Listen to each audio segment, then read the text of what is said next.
নমস্কার বন্ধুরা, আমি স্নেহাশিস চলে এলাম আর একটা নতুন ব্লগ নিয়ে। আজকে ডে 2। ডে 1 এ ব্লগ আমার আপলোড হয়েছে। ডে 1 এ ব্লগে আমার আপলোড করার পর মনে হলো না, যেহেতু আমি কথা দিয়েছি রেগুলার একটা করে ব্লগ আপলোড করব, তাই ডে 2 এ আর একটা নতুন ব্লগ নিয়ে চলে এলাম। আগের দিন শনিবার ছিল, ঈদের দিন, বৃষ্টি বৃষ্টি নিয়ে ঘরের মধ্যে সারাদিন বসেছিলাম, ঘুমাচ্ছিলাম। ডে 2 আজকে সানডেতে আড্ডা মারা হয়েছে। আড্ডা মেরেছি, রোদ্দুর আছে, পরিষ্কার আকাশ। সেটা অলরেডি দুপুরবেলা ঘরে বসে ভিডিও শুট করছি। তো খাওয়া দাওয়া অলরেডি কমপ্লিট হয়ে গেছে। আর আজকের পাড়ায় আড্ডা মারার সাথে সাথে একটা টপিক উঠে এলো যে বাইক যখন আমরা বিক্রি করি পুরাতন কোনো, তার নাম ট্রান্সফার করা কতটা জরুরি বা না জরুরি। আমি আমার আগে দুখানা বাইক ছিল। বা 2014 সালে আমি পালসার নিয়েছিলাম নভেম্বরে।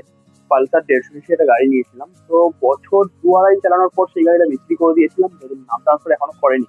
আর তারপরে স্পোর্টস নিয়েছিলাম, স্পোর্টস গাড়িটাও বিক্রি করেছিলাম, তারও নাম ট্রান্সফার করেনি।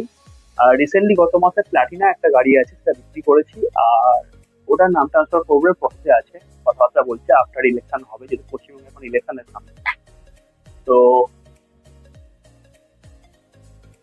এখন আমি নিয়েছি বাজাজ এন, পালসার N 160। তো গাড়িটা কিরকম আছে না আছে তোমরা সবাই জানো, ইউটিউবে ভিডিও ভর্তি ভর্তি দেওয়া আছে।